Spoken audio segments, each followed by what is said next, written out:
Hayırlı kеш, исәнмесез, хөрмәтле ханымнар һәм әфәнделәр, газиз милләттәшләр, замандашлар, чордашлар, исәнмесез, хәйрле кичләр. 2023 елның 1 августында Татарстанның халык шагыйре, публицист, журналист, җәмәгать эшлеклесе Роберт Миннуллинның 75 яшьлеге булган булыр иде. Әлеге юбилей уңаеннан республикабызда бик матур һәм зур чаралар узды. Һәм бүген без сезнең белән әлеге искә алу кичәсенә тагын бер кат бөек шагыйребезне искә алып, йомгаклау ясарбыз. Һәм инде Роберт Миннуллинның иҗатына төгәл генә әйткәндә матур сәяхәт кылачакбыз.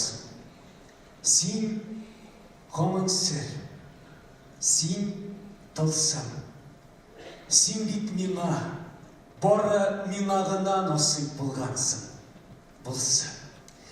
Әлеге мизгелдә мин сәхнәгә Роберт Миннуллинның хәләл җефете Клара ханымны дәшәм. Рәхим итегез.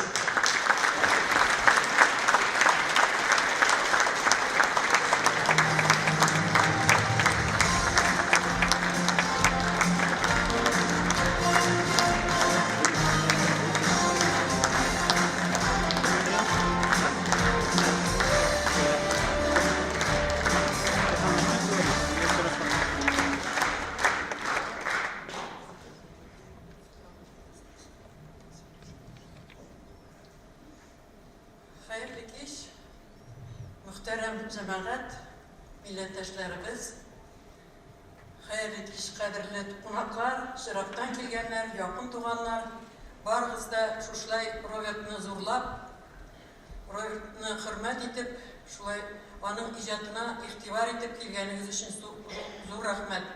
Min oyluyum indi bunda şuşunday, әлі бірінші буранlar bittiğinde şuşunday gününü de әлісіз жиылсыз мекен деп ойлағанем. Аллаға шүкір бүтінігізді өзіңіздің орнында отыра. Рахмет барыңызға да.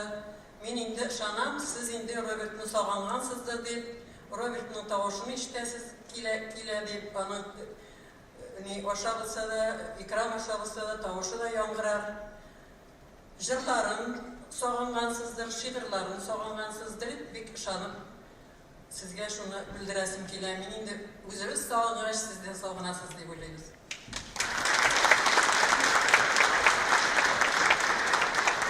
Bu yıl енді біздің Робертқа 75 яш толған болыр еді.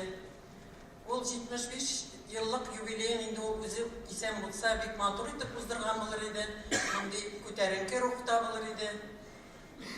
Әмма міне шулай 75 yıllығын ұздырабыз. Bu kişinin tuturduk, Allah'a şükür, min özümüzün tuğanlarına şuşunday şaralarını uzdıra olmaz idi. Min şuna rahmet eytesim kile, Robert'ta şunday zor ihtibarımız için hükümetimizge, Medeniyet Ministerliğine, özümüzün yazışlar birliğine, bütün tamaşaçılarına, ol bitinde Respublikada türlü şaralar uzar. Buna şunda her bir katnaşkan kişiye, Robert'ın şiirini okuyan kişiye, inidir ihtibar etken kişiye her birinizge zor rahmet. Robert isen bolsa, indi ol, eytem bit, şaralarda bik yaratadır, jubileylarını bik yaratadır, uzdırga, ulanı ulaşlı itip uzdıradır, matur itip uzdıradır. Buna eline iste, indi 40 yaşından başlap uzdıra başlagan idi. Ol özü için uzdurmadan, özü için gerek de yakınları için, tuğanları için, özünün yaktaşları için uzduradır, beyram ettirip uzdurası kiledir yani. Gerek de özümüzün onun oğlunda, belki yine Şevmet oğlunda, elde iste Başkastan yazıcılarını jiyip, Ulpat yazıcılarını jiyip, Tatarstan yazıcılarını jiyip, onlarını ışıraştırıp, onlar şunday ruhlanıp kaytıp biteleri, oralaşaları. Robert'ның özünün de maksatı şul idi o, yazışlarını birleştiru, yazışlarını oralaştırу, yazışlarını şulay ettirip gel ilimtene tutu idi. Barımızga da tağı bir rahmetlerini eytesim kile, ondan sonra şaralar çok uzdu deb etsem de, şunlap da konkurslar uyuşturuldu, Robert'ның ismi verildi kitapxanaga. Onlar bik zor işleyler, balalar, Respublika Balalar Kitapxanası bik zor iş başkaralar. Алар бигрәк тә көч салдылар бу ел, менә шушы юбилей елында менә конкурс узды, 21 елны узды конкурс, менә бу елда узды. Мин үзем дә катнаштым анда, карадым, чынлап та менә шушы телгә тартылу, менә шуннан башлана икән мин аңладым. Чөнки менә беренче конкурста катнашучылар алай күп түгел, аннан соң темалары да алай түгел. Хәзер менә бу конкурс инде минем күзлектән караганда инде дөрес микән түгел микән, миңа әйбәтрәк тоелды. Анда заманча әсәрләр керде, бик матур әсәрләр кирип бара. Аллага шөкер. Менә шуннан телне, татар теленә омтылу, татар теленә якынаю шушыннан башлана дип беләм. Менә тагы бер барыгызга да зур рәхмәт, зурлап килгәнегез өчен. Исән-имин булыгыз, сау-сәламәт булыгыз. Роберт әйтүчеләй бәхетле булыгыз, ул һәрбер чыгышын бәхетле булыгыз дип теләдем. Рәхмәт сезгә.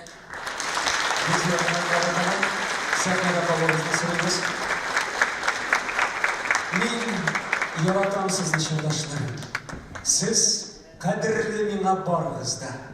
Шуңа күрә дә мин сезнең белән, шуңа күрә дә мин сезнең яныгызда. Сүз Татарстан Республикасы Дәүләт Советы рәисе Фәрит Хәйрулла улы Мөхәммәтшинга.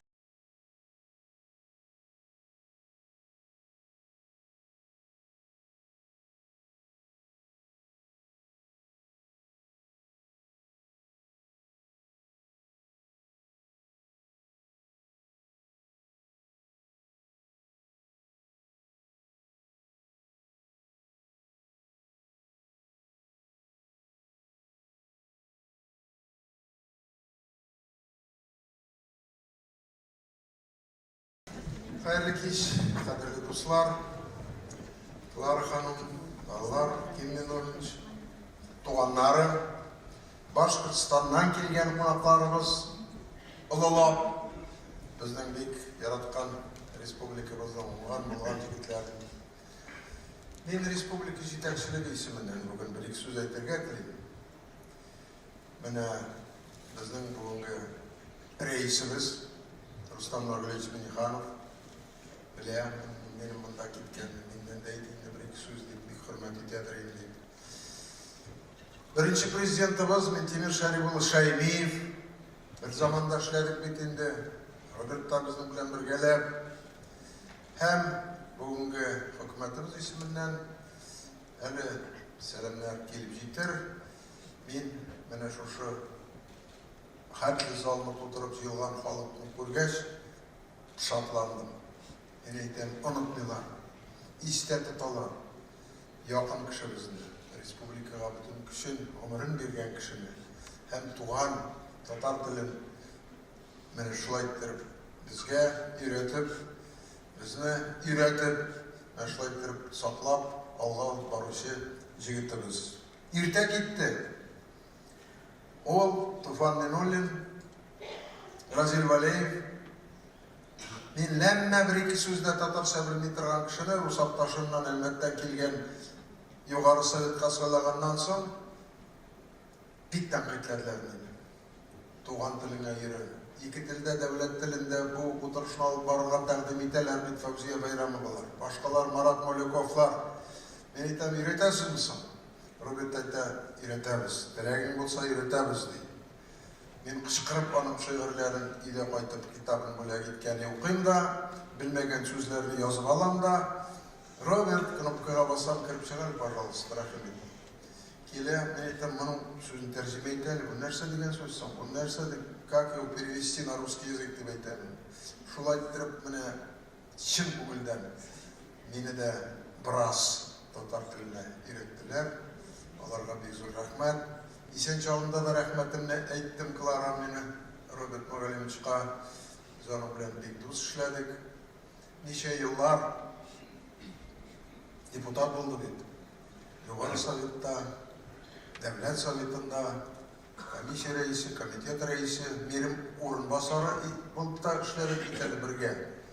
Менә иң авыр очрашуларга халык белән, күбесе татар телендә сөйләшә торган район булса, Роберт Насырин, Роберт, мин бара алмыйм, анда тәрҗемәче кирәк миңа. Башта инде беренче елларны эшләгән чагында. Роберт Талимиче яхшы ярый дип чыгып китәде. Менә шушылай бик хезмәтчән булган уңышлы кешебез. Инде менә мин үземә язып та алдым. Әйтәсем килгән сүзләремне. Әйттеләр аны, ләкин аны мен кабатласам да урынлы булыр дип саныйм. Бүген без сезнең белән Татарстанның халык шагыйре, язучы, Татарстанның атказанган сәнгать эшлеклесе, Башкортстанның атказанган мәдәният хезмәткәре, Татарстанның Габдулла Тукай исемендәге дәүләт премиясе лауреаты, берничә чакырылыш республика парламенты депутаты Роберт Мугалим улы Миннуллинны искә алырга, аның әдәби мирасын искә алып, күңелдән үткәрергә дип җыелдык. Роберт Мугалим әйткән сүзләре истә. Гомер үтми ул, ә без аннан үтәбез. Бу чыннан да шулай. Үз юлын намус белән үтеп, ул 2020 елның 27 мартында якты дөньядан китеп барды. Һәм вакытлар узу белән аның юклыгы тагын да ныграк сизелә, сагындыра. Роберт Миннуллин родился 1 августа. Тут говорят, и русских много. Только напомню, что он родился в 1948 году в деревне Шадметово на северо-западе Башкирской республики. Рано оставшись без отца, привык брать на себя ответственность за благополучие родных. От своей мамы, которая в одиночку воспитывала 5 детей, Роберт Мугалимович унаследовал не только любовь к родному краю, но и исключительное трудолюбие, несгибаемую волю к достижению поставленных целей. Роберт балачактан ук бер юлы 3 телдә, татар, башкорт һәм рус телләрендә шигырьләр яза башлый. Югары белемне ул Казан дәүләт университетының татар теле һәм әдәбияты факультетында ала. Аның шул елларда язылган балалар өчен шигырьләре һәм прозасы югары бәяләнә. Хезмәт юлын газета хәбәрчесе булып башлагач, баш мөхәррир дәрәҗәсенә иреште. Үзенең олы хезмәте белән. Шигырь дөньясы Роберт Миннуллинның тормышында үзәк урынына алып тора. Мин әдәби тәнкыйтьче түгел, ләкин Миннуллин Аллаһдан шагыйрь дигән фикер белән һичшиксез килешәм. От Бога дано было ему это. Ул чыннан да татар әдәбиятының иң яхшы традицияларын лаеклы дәвамчысы. Его произведение для детей – это светлый островок доброты и волшебства. Тонко чувствуя детский душ, он в легкой юмористической форме описывал, как юное поколение воспринимает окружающую действительность. Наверное, поэтому его стихи так легко читаются, их одинаково любят взрослые люди и в разных переводах. И на русском, и на башкирском, и на татарском языках. Шагыйрьнең җырга салынган җәүһәрләре арасында яратыгыз, әнкәмнең дугалары, гомерләр үтә икән ул, ак каеннар арасында бәхетле булыгыз кебекләрне атап үтәсе килә. Аларның күбесен халык арасында халыкныкы дип кабул итәләр. Народный песни. И в этом высшее признание поистине народного поэта. А уж потом республиканские, российские, международные почетные звания и премии, перечислять их не буду, их у него достаточно много. Роберт Миннуллин известен не только как любимый всеми поэт-литератор, чьи произведения по праву вошли в золотой фонд татарской культуры. Человек с твердой гражданской позицией, прирожденный оратор, он умел убедить, зажечь своими идеями, повести людей за собой. Напомню, на рубеже бурных 90-х годов Роберт Мугалимович избирается народным депутатом Верховного Совета Республики 12-го созыва, 91-95 года, и позднее 4 созывов еще, до 2014 года. Инициатор и автор целого ряда законов, депутат Миннуллин был в числе тех, кто аргументированно отстаивал повышение самостоятельности Татарстана. Бүгін менә бу сәхнәдән искә алып буладыр инде 90-нчы елларны. Мәйдан на площади Свободы. Азатлык, татар телен саклыйбыз. хокук керек татар халкына да дип, алар бу мәсьәләне дәррәү күтәреп, Югары Совет утырышларында, мәскәүләр белән аралашканда, Роберт Мугалимович алдынгылар арасында иде. Инициатор и автор целого ряда законов, Минулин был в числе тех, кто аргументированно отстаивал повышение самостоятельности Татарстана. Мы, если бы вот не было таких депутатов, вот я вам говорю, я рядом с ним работал, я председателем работаю 25 лет. До этого премьер-министром работал, до этого министром торговли работал. С тех пор знаю Роберта, выдающегося татарина, который стоял за самостоятельность нашей республики, за права и полномочия, за сохранение родного татарского языка. Вот они сохранили в то время татарский язык. И Татарстан стали признавать, узнавать, считаться с нашей республики, благодаря таким талантливым, грамотным, подготовленным людям, как Роберт Мугалимович. В статусе председателя комиссии по культуре и нацвопросам, заместитель председателя Госсовета, последовательно выступал за возрождение национальной культуры, ратовал за укрепление межэтнического согласия. Менә нинди шекиттер татар телен яхшы беләдер. Шулай чиста иттереп урысча да сөйләде. Поражаюсь я этому. Булган җегет үз өстендә татарча дөрес буламы, үз өстендә бу мәсьәләдә яхшы эшләгән дип әйтсәм. Над собой работал в этом плане настойчиво и упорно. Аның чыгышлары хәзер дә истә. Дәүләт Советы утырышында, Минтимер Шәрипчәле, Югары Совет рәисе булган чагында, аннары минем дә бергә эшләгән чагында ипле, мөлаем, кычкырып так әйтмәс. Роберт, сөйкемле кеше иде. Моторын әйттереп чыгып, үзенең фикерен туплап, әйтәсе сүзен җиткерәдер һәм төрле булган депутатлардан алкышлар алып сәхнәдән чыгып.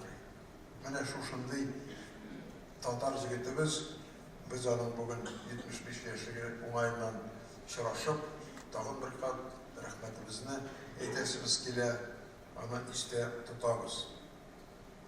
Я напомню одну вещь. Мы с ним не спорили по жизни, хотя многие вещи иногда они радикально ставили по тому или иному вопросу, принципиально. Но он сам так говорил. Частенько называл себя сентиментальным политиком. Сентиментальный татарча нәрсә дигән сүз ул? А?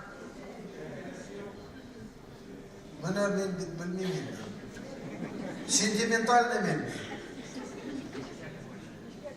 Я не был согласен с этим. Сентиментальный дигәч, мен әйтәм, бу нәрсәләр бу башны әйләндерә мине.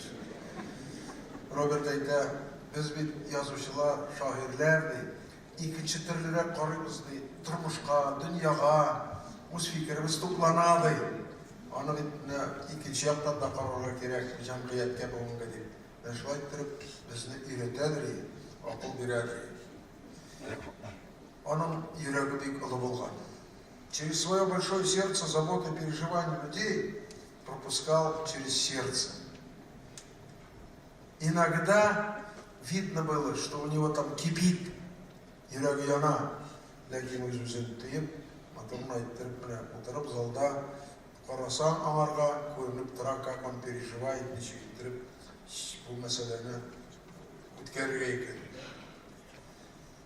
Табигать Роберт Минуллинга тыйнаклык һәм искиткеч мөлаемлык, иҗатта да, сәясәттә дә киңәшләрне ышандыру сәләтен мулдан биргән иде. Хезмәттәшләр аны чын күңелдән ихтирам итәләр. Аңа гына хас булган юмор хисенә, күңел җирәклегенә сокланалар иде. Чыннан да, ул җылмаеп та әйтәдер, сүккән чакта да тәнкыйтьләсә, ничектер ошо калмыйдыр аңарга. Әйтәдер, менә җылмаеп әйтәм бит мотор иттереп. Үзара сөйләшкәндә Роберт Мугалимович, минемчә, бәхетле кеше шагыйрь була алмый дигән иде миңа. Алар сиңа да бу хәл ишетелгәндер инде, ул әйтәдер шул сүзне. Мин бу фикер белән килешеп бетмәдем. Ватанга үз халкына шуның кадәр файда китергәндә, сине шулай яратканда һәм кадерләгәндә бәхетсез була алмыйсың дидем мин аңа. Ул бәхетле кеше иде. Менә шулай итеп, халкына хезмәт итеп, тулаем ничектер матур тормыш алып барды. Татарстан алдынгыдагы зур казанышлар өчен 2022 елның июнендә Роберт Меннуллинның исеме Республика балалар китапханәсенә бирелде. Ә сентябрьдә ул яшәгән йортка истәлек тактасы куелды. 2021 елдан балалар һәм яшьләр өчен иң яхшы әдәби әсәргә аның исемендәге республика конкурсы үткәрелеп килә бүгендә. Матур иттереп менә бүген ишетерсез алар турында. Быел 75 еллыгы көнендә 1 августта депутатлар Татарстан язучылар берлеге әгъзалары һәм җәмәгатьчелек вәкилләре аның каберенә чәчәк салдык без. Халык язучының кадерләп искә алдылар. Бу безнең практикага керә, гадәй тормышка кереп китте.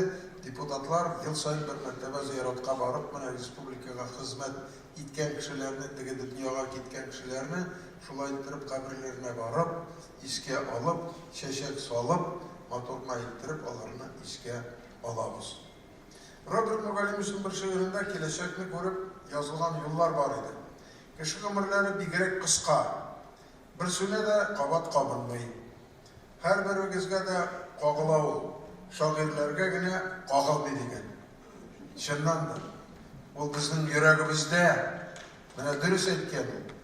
Менә бүген инде мин ышанам, Роберт Меннуллинның иҗат чаткысы һәм аның игелекле гамәлләре безнең күңелләрдә, аның укучыларның һәм киләчәкләре өчен көрәшкән халкыбызның хәтерендә мәңге сакланыр. Рәхмәт сезгә бөтенегезгә. Туганнарына уртаклашабыз, искә алабыз. Biz аны халкыбыз, республика халкы Робертны бик яратадыр. Урысы булсын, шуашы, керәшене, башкасы татарлар инде. Ничә беләсез, Робертны бик матур итеп сөйләр. Аның эшләгән хезмәтенә дә олы бәя бирәләр. От души благодарю организаторов за то, что вот такую встречу организовали, собрались. Оно не столько ему надо, сколько нам надо. Безгә кирәгрәк менә бу очрашулар. Ул инде теге дөньяда иштән икән, иштми икән, барып кайтканнан соң әйтербез. Белеп булмый. Ә менә безгә бу кирәк. Яшьләребезне, дөнья күргән менә яшьтәге кешеләребез, алар күрәләр. Менә шушындый баһадир җегетләребезне зурлап истә тотабыз икән, аның тәрбия сүзләрен, аның шигырьләрен, прозаларын, язган китапларын, тормыш юлын искә төшереп, менә яшьләребезне шуның тәртибе белән тәрбияләбез. Рәхмәт, бәйрәм белән. Бәйрәм бик искә алу бәйрәме. Рәхмәт. Җылы сүзләрегезгә бик зур рәхмәт. Без сезне саклау өчен озатабыз. Siz beni uzatып ебәрегез. Нигә дигәндә, минем сәгать 7-дә 7 бит инде. Тагын бер мероприятие бар. Анда да барып, грамоталарны күреп, Мәскәүдән килгәннәр, бик зур делегация республикада бүген. Рустам Нургалиевич белән шөгыльләнә Үзбәкстаннан. Инде без менә барып хәзер тагын күрешеп, аларның да күңелләрен күреп, киләчәкне матурна иттереп, оештырып яшәргә ният белән йөрибез. Рәхмәт барыгызга. Сәламәт булыгыз. Бик зур рәхмәт. Хөрмәтле тамашачылар, быел 2нче тапкыр Татарстан Республикасы Мәдәният министрлыгы һәм Татарстан язучылар берлеге тарафыннан гамәлгә куелган балалар өчен иң яхшы әдәби әсәрләргә Роберт Меннуллин исемендәге конкурс үткәрелде. Әлеге конкурс 2 елга бер мәртәбә уздырыла. Кичәнең кунакларын сәламләү һәм конкурсның җиңүчеләрен бүләкләү өчен сүз Татарстан Республикасы Мәдәният министры урынбасары Дамир Данил улы Натфуллинга бирелә. Рәхим итегез.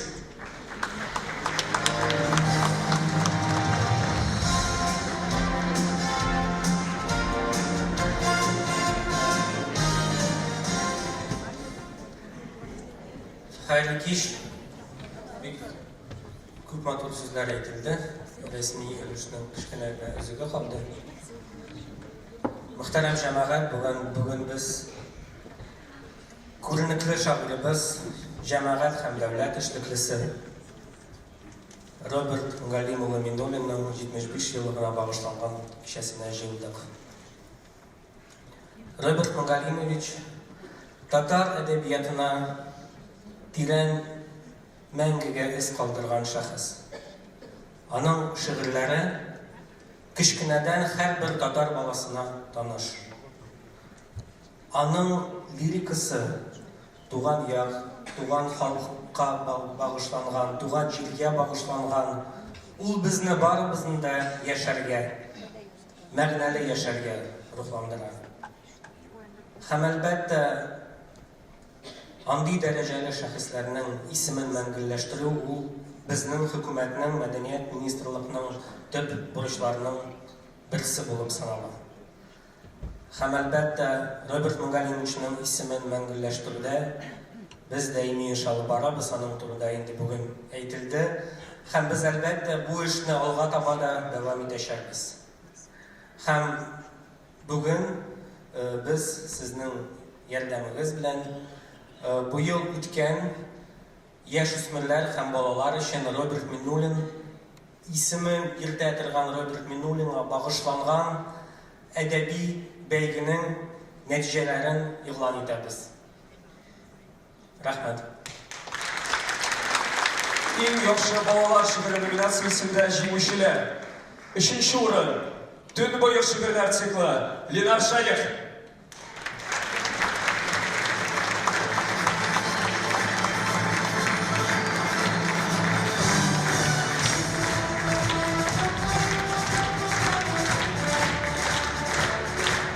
Икенче урын Тәхәллүсе Әнсары Мурат. Йомгак кая кашкан шигырьләр циклы Илдус Диндаров.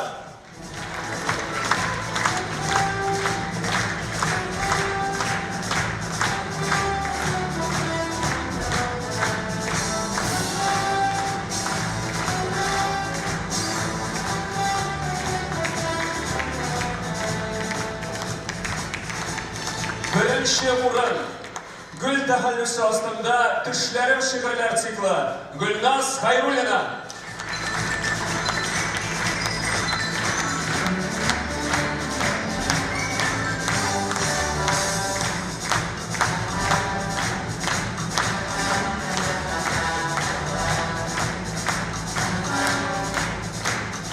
Балалар һәм үсмерләр өчен иң яхшы проза әсәре номинациясендә җиңүчеләребез.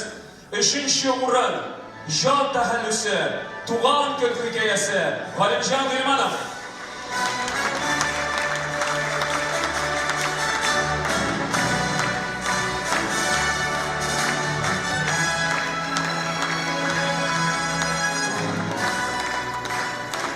Икенче урын тәхәллүсе Дус Шахмат туп повесте Лилия Гыйбадуллина.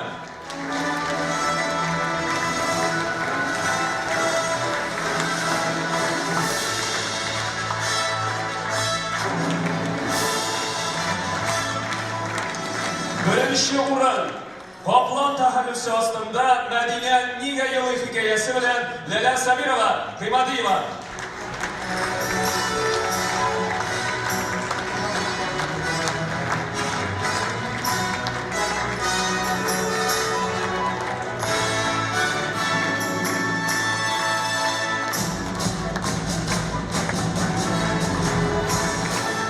Балалар һәм үсмерләр өчен иң яхшы драма әсәре номинациясе. 3нче урын Сунарчы тәхәллүсе Аждаһаны җиңәр мәхәббәт Әлфис Гаязов Башкортстан. Әлеге җиңүчебез билгеле юк, бүләкләрне тапшырачакбыз. Икенче урын Айтишник Вахит тәхәллүсе Тылсымлы пароль Гөлүсә Батталова.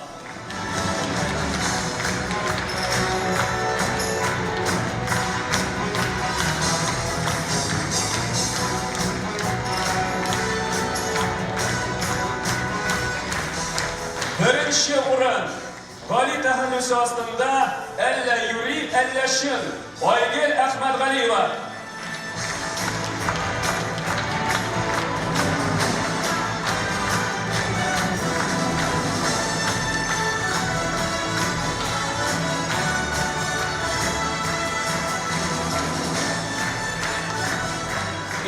яхшы комикс номинациясында җиңүчеләребез.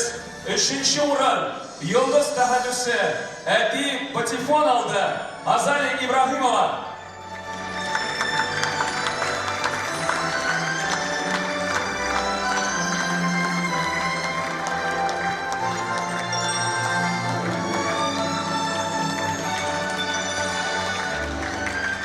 2-нче урын Укулеле тәхәллүсе Өрәкле йорт Сәлимә Аскарова.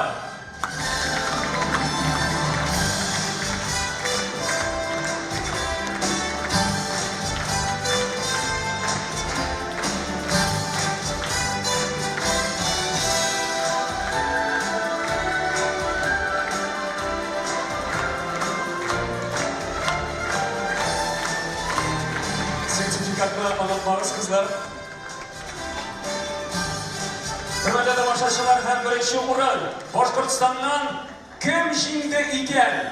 Фатима һәм Дина Гыйлметдиновлар. Әлеге җиңүчеләребез биредә юк. Әлеге бүләкләрне без аларга әлбәттә тапшырачакбыз.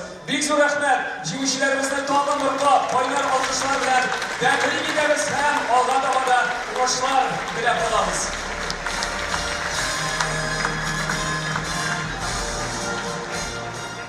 Хөрмәтле тамашачылар, хөрмәтле кунаклар, хәзер инде мин сезгә вәгъдә иткәнчә, без бөек шагыйребез Роберт Миннуллинның иҗатына матур сәяхәт кылабыз. Башлыйбыз.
Көтмәбез миннән фәлсәфә, мин гади бер лирик.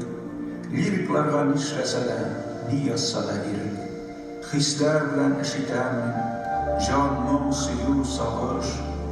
Андый хисләр һәр кешегә күптән инде таныш. Hislerini min siben gine, zibal min kabat. Ol hislerin uşarışın, bulsun sizge kanat. Ol hislerin şunday nazik, üzülürge tıran. Jırlarımın her yoluna tizilirge tıran. Hislerimnin şırtan min, tirek çakta tıyan. İn kazizlerin kumulge, yaşayıp koyan. Şiirlerin kumul kuşu, histen tuğan kuşlar. Salkın kışlarda dağlar, benim canda kışlar. İyi işke hislerimizge, eyle irik, yaratık, yılık, savunuyuk. Min adi bir lirik.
Yaplarında tılsımlı buralar da tıngına jır suzağılar. Tıngına duralar da ilekse mumla kullarga tırlı bura dirile. Kırgı bura jırlı tırgan kurayga evrile. Evrile de kurayga jırga mumga eylene. Kumule gajey kilerge bütün tire eylene. Hasırlarını urey, ey sızamlı kuray. Bulay munglu bulmaz idi, üzebez munglu buğay. Kırlı kura, jırlı kura, canlı kura kurayım, kurayıma yığılı mumlar bulup dulayım.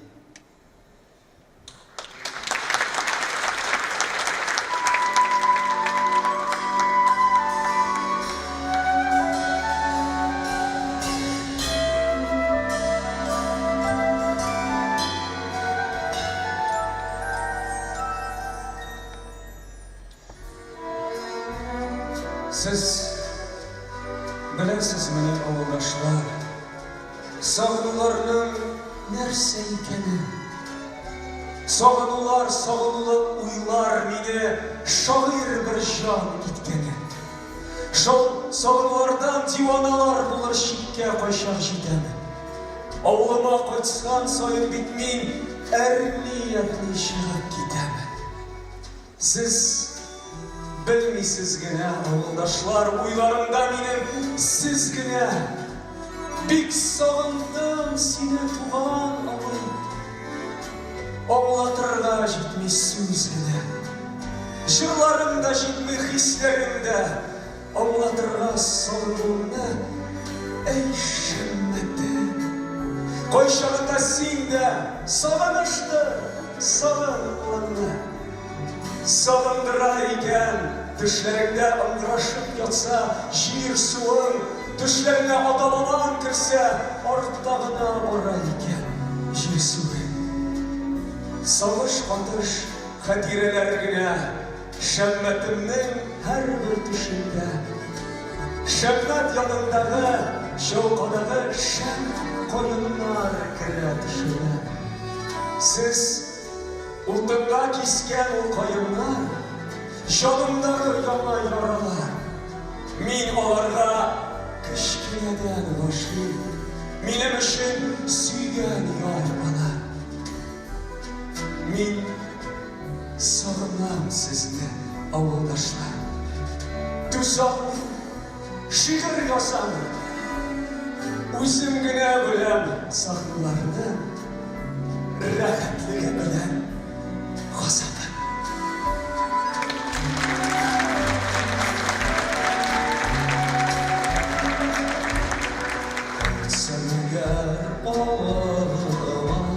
Çıksam eğer boğulma, erimizlerimden ötülüp yürgen uğranlarda. Tınga bir yerimlerdik, eleysin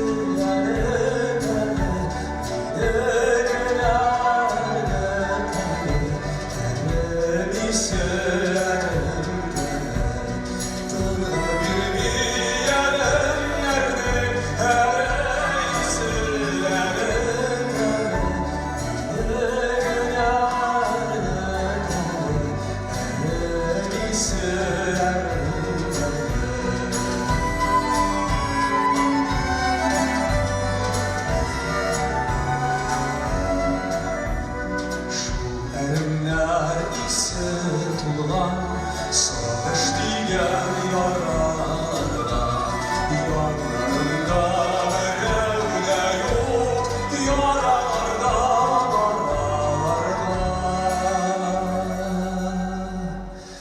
Tınga bir yerimlerde, eleysi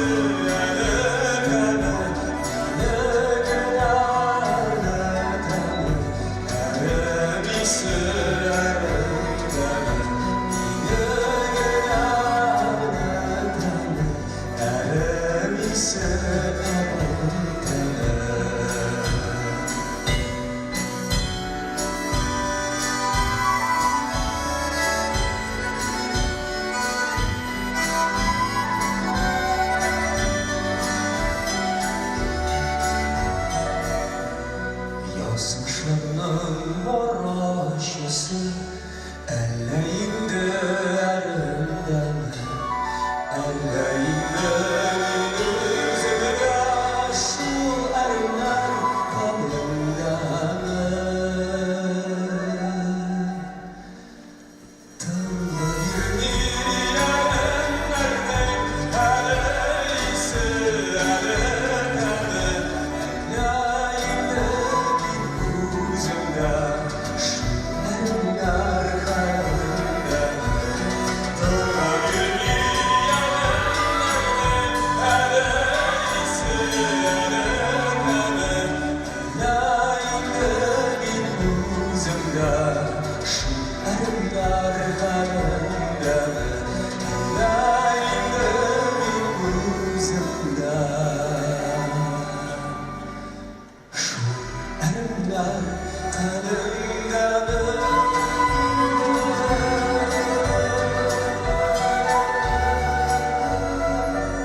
Роберт Миңнуллин Башкортстан өчен бик тә якын, бик тә газиз кеше.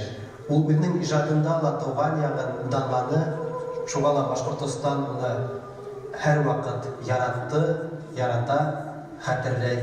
Роберт агайыбыз яшьтәр белән дә, уллар белән дә бик якын мөнәсәбәттә булды. Без аны бик нык агынабыз, юкынабыз. Роберт Миңнуллин һәр вакыт бөтен йөрәктә яшәй. Роберт Миңнуллинның туган ягы моңы булды. Туган яктан, баласактан иерә килгән моң тынгы бирмәй миңа берәр сиге булырмы моның? Йөрәгемдә йөри ул моң, нисә елдар кәмемәй, ул һәр вакыт үҙем менән, яңа откан көй менән, өйрәндем инде ул моңга. Ул һәр саҡ кәрәк кеүек, кәрәк ул миңә йән кеүек, кәрәк ул йөрәк кеүек. Моңһыҙ була таштар гына, кеше моңһыҙ, иманһыҙ, йәшәү юҡ миңә ул моңһыҙ, кеше түгел инанһыҙ. Ярай ул бар, нишләп инең, әгәр ул моң булмаһа. Уйлаһам да тыуған яҡты, күңелемде моң баҫа. Тыуған яҡ моңо, әллә ул мәңгелек бер моң микән? Күңелгә һыя тыуған ер, тыуған ергә үҙем һыярмын микән?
эшләмәсәк, һәрлек. Тик яхшылык эшләү җиңел түгел. Ул зур фидакарлык. Яшәү безгә авыр булыр иде яхшылыктан башка. Шуңа күрә яхшылыкны эшлик без үзебез башта. Ятмый көтеп яхшылыкны безгә эшләр диеп кемдер. Яхшылыклар эшлик. Җаным син дә үзеңне күндер. Шунда гына канәгатьлек исе алыр сине беләбен. Һәм үзеңнең кеше икәнеңне син тоярсың кинәт. Моның шулай икәнлеген күпләр яхшы аңлый алмый. Тик барыбер яхшылыкны һәркем эшләй алмый аны. Барыбыз да яхшылыкка мөхтәҗ бу заманда бигрәк. Яхшылыкны эшләү җиңел түгел. Эшләргә кирәк.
Әнкәй, мине нинди көйләр көйләп тирбәттең икән, күңелемне моңларга ничек өйрәттең икән. Синең иң озын җырларыңны миңа җырлагансыңдыр. Көйләремне төннәр буе миңа юллагансыңдыр. Миңа гына җырлангандыр җанымда бар булган моң. Чөнки мин җырсыз булганмын, төнлә йокламаганмын. Ул моңа кадәр беркем дә белмәгән моң булгандыр. Миндә дә җыр яши икән, мөгаен шул моңнандыр. Мин әле дә әнкәй синең моңларыңа йөришам. Асыл бишек җырларыңны хәтерләргә тырышам. Искә төшерче шуларны, җанымга тулыла. Бу җырларың кирәк миңа, җырлар өчен улыма, җырлар өчен кызыма.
Өзі ағартқан шешімнен сыйпайды білмегенмен.